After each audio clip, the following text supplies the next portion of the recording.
La clave de que él es un andino, pero no es, ni siquiera es merideño ni trujillano, es tachirense. O sea, él es un hombre de la frontera. Y cuando él me cuenta que durante toda su infancia y adolescencia, él se viene a Caracas a estudiar la universidad, durante toda su infancia y adolescencia, el primer periódico que llegaba a su casa era El Tiempo de Bogotá. El Nacional y el Universal llegaban al día siguiente. Entonces uno se da cuenta que todo el Táchira, en el fondo, los tachirenses son una unidad cultural con el norte de Santander y con Santander. Esa es una unidad cultural distinta. Ellos son de una manera, toda esa zona del norte de Colombia y del Táchira venezolano. Y es un gentilicio extraordinariamente importante. Ahí hay razones históricas muy interesantes de ver. Una es que las regiones andinas durante el periodo colonial no requirieron de mano de obra esclava por el tipo de cultivos que se desarrollaban allí. Entonces la unidad de producción era la familia. Mientras más hijos tenías, más podías sobrevivir. Entonces las familias eran familias católicas que tenían 10, 12, 15 hijos porque en el fondo eran fuerza de trabajo. Entonces la educación de todos estos pueblos andinos es una educación muy católica, que tiene unas cosas muy positivas y otras muy negativas, obviamente, pero que entre las positivas está en que hay una gran estructura familiar, hay un colegio, hay unos padres, hay la educación de casi todos estos personajes tachirenses es religiosa. Carlos Andrés Pérez estudió en un colegio religioso, lo educaron unas monjitas, Carlos Andrés.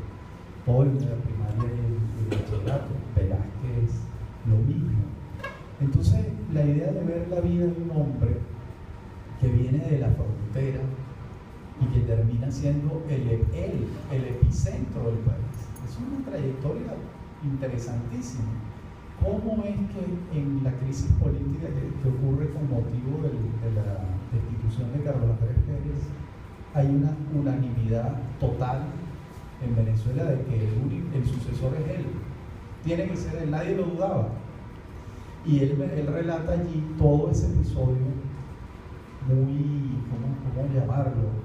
Zamarro de Ramón J, donde a los que van a decirle, mire, nosotros queremos que usted sea el presidente de la República, que son básicamente en ese momento los jefes de Acción Democrática, que era Luis Alfaro Lucero, y creo que por Popey, Larión Cardoso, José Curiel, y él les dice, no puedo ser, hablen con fulano, y él les sugiere que sea Julio Sosa Rodríguez. Van y Sosa dice que no, y vuelven donde Velázquez, y Velázquez le dice, no, yo no. Como hablaba él, así, yo no. Entonces dice, busquen al burro que revere. Presidente de Electricidad de Caracas, un hombre extraordinario, el problema es económico. Y nada, y todo eso termina en casa de él. Bueno, está bien, yo acepto.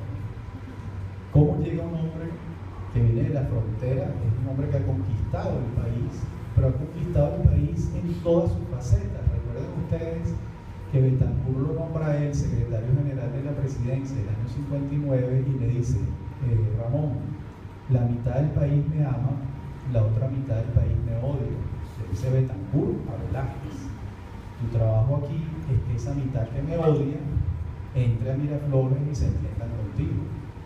Y Velázquez era amigo de todo el mundo, tirios y troyanos. Era un hombre de un don de gente extraordinario. Entonces la entrevista con él fue deliciosa. Claro, él tenía una manera de hablar muy lenta, ¿no? Y hacía largas pausas, pero yo no estaba apurado. Entonces nos tomábamos horas grabando allí en su casa de Altamira. De verdad, un hombre excepcional, ¿verdad? Fue muy grato hacer esa entrevista con él. Una memoria pues, descomunal, algo pero asombroso. Velázquez era capaz, y lo hacía mucho, lo vi hacerlo muchas veces. Le preguntaba, ¿cómo te llamas tú, por cierto? Manuel. No, pero el apellido. Bueno. Ajá, bueno, entonces le decía Rafael, usted es corso, calupanero o río caribeño, y le sacaba todo el árbol genealógico. Eso lo hacía con todo el mundo, pero cosas asombrosas. asombrosa. Fulano decía, yo soy araujo, pero ustedes los araujos de la calle ¿cuál? En la calle esta, que se conocía el país entero, todo el mundo, eso era una cosa pero asombrosa, cómo conocía a Venezuela. El carácter analítico sobre la situación del país. Poquito más fuerte. Sí, muy bueno. Que el carácter analítico de Bogotá era sumamente profundo, o sea, verdaderamente impresionante. Yo nunca tuve oportunidad de entrevistarlo, pero sí hablé muchas veces con él. Entonces, llegué a apreciarlo, no solamente por la amistad que tenía con mi familia, sino por el hecho de que verdaderamente uno, como usted dijo, gozaba escuchando la verdad. Verdaderamente era impresionante.